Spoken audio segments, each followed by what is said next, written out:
What's up, people? It's your girl, Adiola. Is anybody else tired, by the way, of how Nigerians are embarrassing us all over the world? And put up Madam's photo. Madam, you're welcome to this program. How are you feeling, by the way? How is cancer treatment? You should be feeling better. You're treating it in London, eh? Unlike some Nigerians, millions of Nigerians, when they get sick, they can't even afford to go to India. It's very nice having you on this show. So they said that you said that you are ready to go to prison.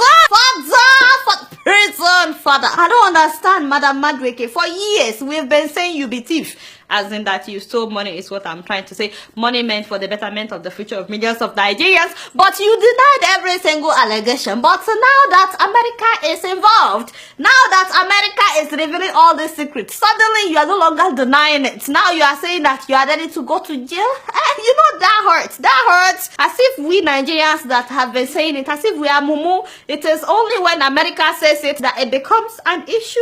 Wait a minute. Oh God, you not told us this. So he said America would know. Whether one person or a group of people steal $20 billion, America will look and say this will keep that money there. By the way, this money is part of the missing $20 billion that former President Goodluck Jonathan told us at that time was not missing, because he said that if the money was missing, America would know. So now, Madam is speaking. She exposed how she allocated several oil lifting contracts to Aluko as well as Amokwere, despite their lack of technical expertise or capacity to operate the oil mining leases. Yes, they couldn't do it. In fact, they subcontracted it to third party, and then they made tons of money by not fulfilling the obligations stated in the agreement. But she gave it to them because in return, they bought Madam several properties in different parts of the world. I mean, you guys have been seeing several properties allegedly in the name of Alison Madueke. We've been seeing so many $1 million properties in her name. Apparently, this is how she got those properties. And of course, they wired millions of dollars into her account. By the way, I thought I should mention that Madam wants us to know that the furniture that they bought for her was only $4 million. So not more, it's just $4 million. This is for the enemies of progress. All of you that have been saying that she spent a lot of money on furniture, she wants us to know it is not that much. It is only $4 million. Anyway, so with Madueke's help, these people were able to steal $1.7 billion. $1.7 billion. Don't worry, we'll come back to the money. Let's just keep going.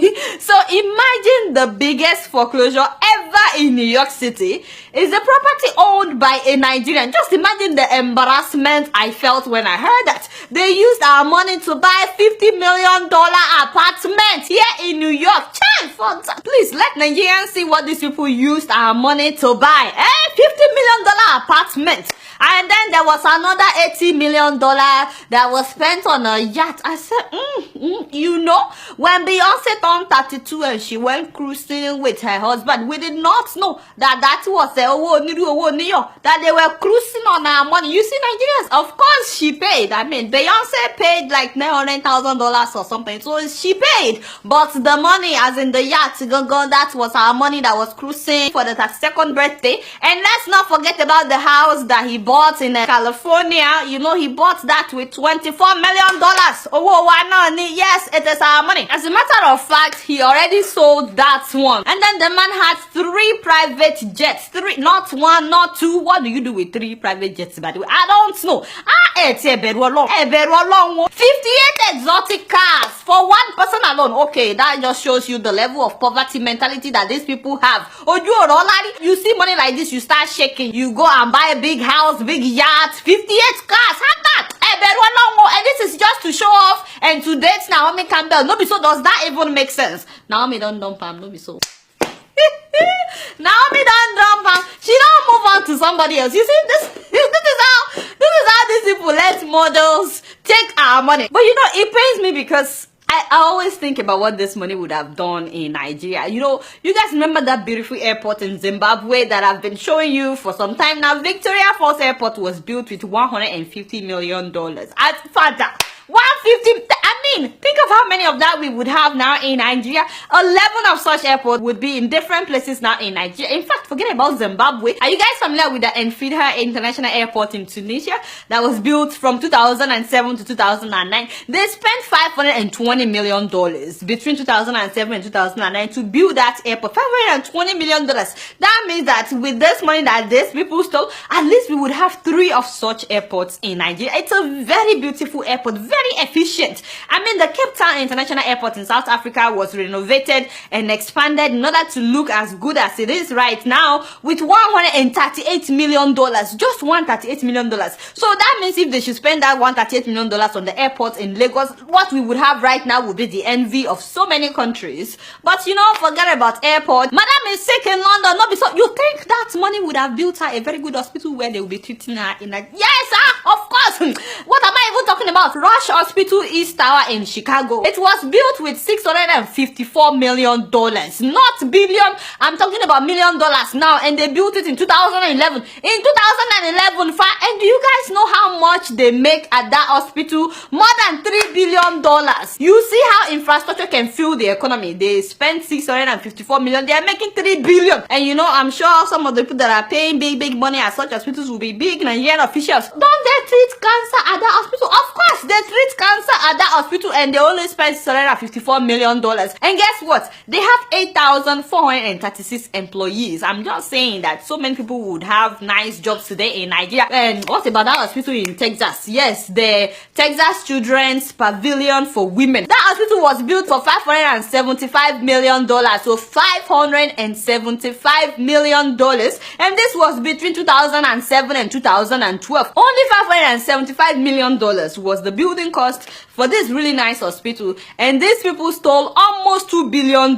And they spent it on yachts, on cars. This hospital employs 1,789 doctors and 1,366 nurses. Hopefully some of you are starting to realize the impact of what these people are doing. It's not just about the fact that we could have good hospitals and less people would die, but many graduates would have jobs today if only these people would just invest the money in Nigeria. Some people will tell me, why are you telling people to invest in Nigeria when there is no power? So if somebody like this should spend the money to invest on power, don't you think we would have stable electricity by now? I thought they privatized the electricity company. If somebody like this should invest in the electricity company, the electricity would be stable. I can go on all this. Milo Cancer Hospital in Connecticut was built with $467 million. That is a cancer center, even if we just have one of that in Nigeria. Is it just me, or have you all noticed that it is no longer the common people that are suffering from lack of good hospitals in Nigeria? Don't you guys see celebrities, Nigerian celebrities on social media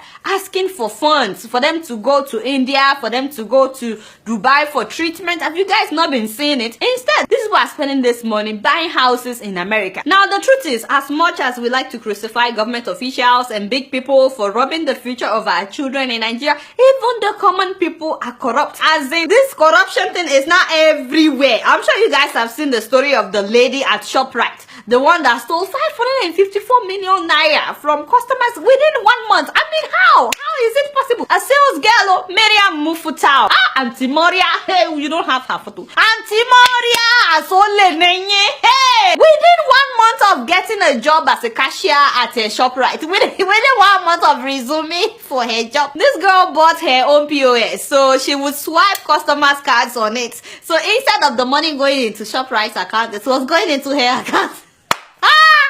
Nigerians, why are we like this? Why? You see, I fear Nigerians. I fear Nigerians. So politicians are robbing us left and right. And now, common people are also robbing people. Habba, even a sales girl, stole 554 million in 1 month. In 1 month. What was successful?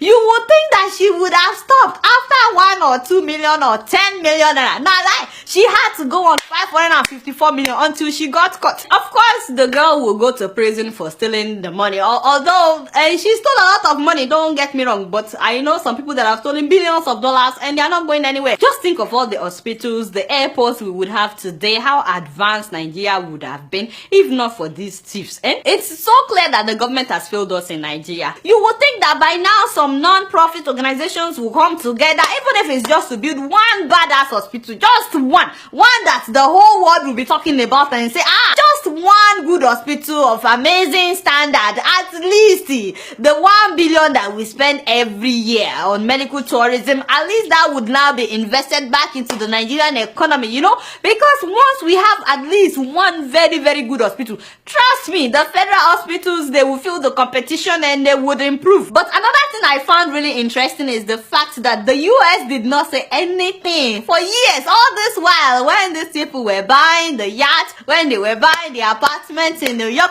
when they were wiring the money into America, and they did not say anything. They've been pumping this money into the American economy. They didn't say anything. It is now that America is talking. I want to know what you guys think. So they have money in America, in UK and Switzerland. Do you think that the US or UK or Switzerland should return the money that had been looted? And do you think they will return it? And if they should return the money to the Nigerian government, what do you think would happen? I want to know what you guys think. But again, you guys still don't know much. Guess what? I'm just keeping it real.